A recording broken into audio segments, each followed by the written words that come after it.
Hi everybody, I'm John Medaglia. You will find me either here or across the street at Drexel University, and I kind of freewheel between psychology and neurology on both sides, but I'm primarily at Drexel now. I want to kind of bring us way up to about 30,000 feet and look down at this class of tools and concepts I'll refer to as network neuroscience. And really the question I want you to have in mind throughout these 20 minutes is, will network neuroscience solve the brain? So if you haven't kind of kept up on the trends in the literature, you're going to increasingly see lots of networks all the time.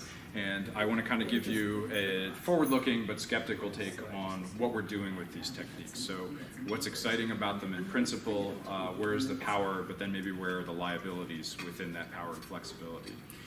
So from the onset, when people started associating brains with minds, we kind of looked from the outside in all along. We kind of noticed the shape and the size of brains. We have plenty of imaging studies and evidence attesting to the use of looking at the shapes and size of brains.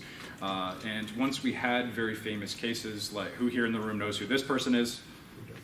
Okay, good, so we're well informed of this. So Phineas Gage is where you start almost every kind of introductory lecture on this, and for good reason, in the sense that these were some of the frank cases of people paying attention to the link between function and anatomy. We moved on, and Brodmann came along and gave us some mapping of the cytoarchitectonic structure of the brains. There's some inference that the way different things are shaped at a low level might influence behavior at a high level. And it was many years later that we started doing functional MRI. Actually, around the same time, we were having the emergence of diffuse intensular imaging, which eventually evolved into the kinds of maps that you now see today, where you have anatomical projections being mapped within the brain at the individual level. And somewhere around maybe 2002, the first exposure of network science properly defined started to be applied to the human brain. And so I want to build a little bit of intuition today about what I mean by network science, which helps us understand what I mean by network neuroscience. So it's important to notice that networks connect us, so such as when we look at cell phone networks, they help transport us. People have done a lot of wonderful work understanding how our air traffic control can be optimized using networks. So as bad as your airport experience is, it's definitely better than it could be if we didn't have the tools from network science. So this is a really hard optimization problem. And indeed, we learned a lot about network science just by trying to get people where they need to go in big, complicated networks. Social science really adopted network techniques in the psychological sciences just to see how do different people of different types affiliate, what is that network shaped like, and how does your position in your connectivity space of other people influence your life. You can think of networks as creating us. So looking at gene-gene interactions in our DNA is ultimately what unfolds to help you interact with your environment and become you. And eventually the story for today is that networks comprise us. We often tend to be cerebrocentric as network neuroscientists, so we kind of look at the brain, we're okay with the fact that we cut it off at the spine, and the rest of that is, kind of this epiphenomenal thing. It's really important and one of the big challenges for the field, and there are many more studies all the time and have been for 100 years that we really need to think of the entire nervous system as our psychological basis. Nevertheless, I just want to kind of ground us in high-level brain science. So a network's kind of what you already intuit, but it's important to understand why what's really simple about networks is why we can understand what's complex about networks, and then say simple things about complex networks. So right here, as you can see, there are just maybe 3 little people here on the screen. We can draw links between them. Maybe these 2 are slightly closer friends than each of them to the other one. So you can see the idea of weights in relationships. You usually have things, which we'll call nodes. We have little connections, which we call edges, and then we can mean different things by that and weight them differently. Over here in our computer example, we might actually have an idea of direction, so something related temporally. We might want to make a causal claim about how this computer talks to that computer in some particular order. And then we can have different weights to those features. From those really simple rules about what we can represent anything that has things and connections between them. And that's what really facilitates us moving on to what's different about networks from anything else you might do without networks. So your neighbors in your network in part define what you are. And so you can sensibly see this without any particular context, where if I think about this little red node and I don't worry about any of the connections to its neighbors, maybe all I care about is that node. So this might be a psychological study of one. I'm looking at that person at that time. I don't necessarily care about how they relate to other people. And then I can kind of start to build it out. Well, maybe I want to know how much they talk to their friends nearby, to what degree and in what way. Maybe I care about how their friends talk to one another. Maybe I care about how those friends are organized in their own groups. And you can see sensible ideas just from the picture here, where if you knock this friend out of the network, maybe none of these people will ever communicate information to one another. So indeed, one of the challenges of our time is a lot of work showing that our social networks are increasingly separating and galvanizing against one another. This is behind a lot of socio-political trends where you might have your Republicans isolated from your Democrats, isolated from your independents, and if you don't have any friends helping them influence one another, they're going to continue to just affiliate with one another. And there have been some wonderful studies from many universities attesting to that. You can also think about networks in their entirety. And this is indeed one of the most compelling reasons to look at networks. So it's not just who I'm talking to and how they talk to each other, but this, as you can notice, starts to create its own structure. And that structure imposes order onto what happens within it. So for instance, you might have heard of this concept of small worldness. That means that it clusters into little groups, but it has a very short path length.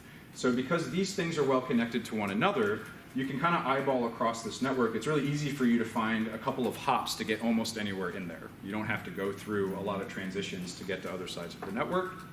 You can see that some networks are much more kind of having a core structure, and there might be people on the periphery. You can have things over here where there are lots of modules and then a few connectors in it. When you look at images this way, you can immediately understand things like robustness and dynamism. And so what I mean by that is if, again, you blow out a node right here, you suddenly don't have a system anymore, you have 4 systems.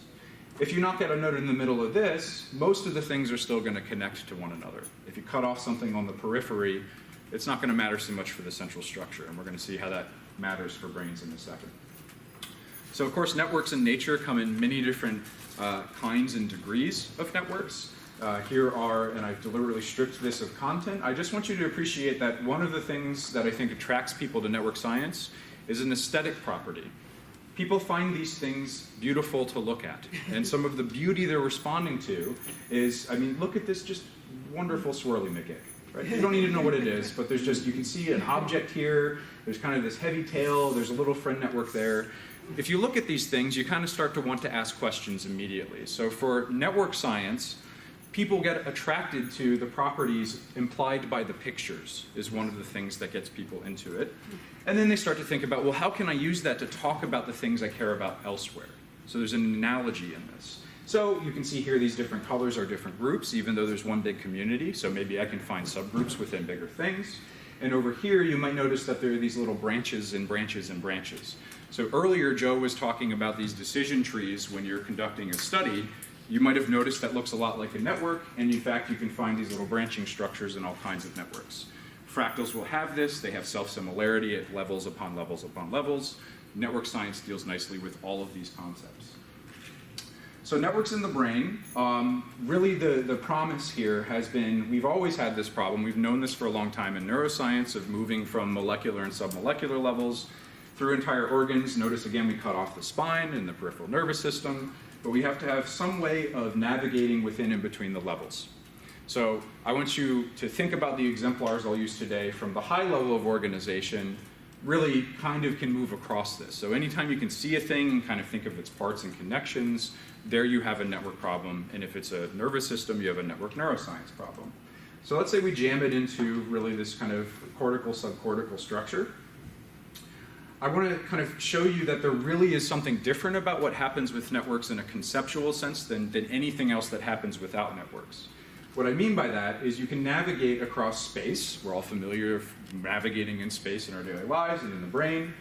Things can change over time at different time scales. What you don't have without a network is this idea of topology. The relationships among things being as important as how they move in space and time. In other words, there's more dimensionality to the organ by virtue of the fact that you represent it as a network. And that's going to be essential to what I tell you today. Your brain is a special kind of network. What do I mean by special? What I mean by special is that there could be a lot of things that your network is. So a lot of what happens in network science is saying, what would happen if I took the same pieces that are in your brain and put them together at random? Would they look or work the same way? Does it look and work like something else? Is it good at this thing and bad at the other? Does it break more easily than this other thing? Your brains are kind of in the sweet spot for a lot of these things. So over many, many evolutionary cycles in human and non-human animals, we've ended up in this sort of sweet spot. I've just picked kind of 3 things from an influential paper here. You might have a diversity in how many things regions of the brain are connected to, which is a good thing because if everything's equally connected to everything else, it might not have any sparsity in how it processes information around it. You might have differences in order. If it's completely ordered, there's very little flexibility in that. So I kind of want to have a template, and then I want to work around the edges of that. I want a little bit of noise in that helps it to be flexible and change in response to things like learning. And I might have some sense of hierarchy. I don't need everything to be doing everything all at once. That's not only inefficient, but usually doesn't work in a system this complicated. I need to kind of be able to parse it to different levels to different degrees. And then unsurprisingly, by all of those pieces of language I shared, your brain's, again, kind of in the middle. It's got a little bit of each of these things. It's kind of on the balance between the two. It allows it to be flexible, fast, efficient, and adapt to its environment. Hubs is a term that you'll take with you in a lot of the literature as you read through it. This means a lot of things. I'll kind of just give you a sense for what it usually means in most of these papers. As you can visually distinguish, you might pick out modules or clusters on this map, each color being a different cluster. Community is often a word you'll encounter. And really that's as simple as it looks. These things are more connected to one another than they are to the other things in this little graph. And so I can do that and define these communities. If you wanted to squint more, you could find communities within communities. That's hierarchy. But you'll also notice that you can find special positions on this graph. And by special, I mean I'm helping things communicate with things that couldn't otherwise communicate. So when people talk about connector hubs, they're usually talking about, well, I help different bigger organizations talk to one another. Okay, these are mediators. These are people moving back and forth between communities, helping them talk. These are the people, when you have Democrats and Republicans, you hope you have a lot of them to help work together. Over here, these are the team leaders. These are the ones kind of sitting in the middle of it. They're communicating amongst all of the things within that group. You can kind of indirectly get to other groups, but you usually have some sort of broker in between. So I'm using this personalized language because this came from social networks, first and foremost. People are making this analogy, they're understanding hierarchy, these transactional relationships. It's like, great, now I can describe these things, but with mathematics under it. Once I have the mathematics, I can do statistics, I can predict things. Excellent. So this gets us off the ground.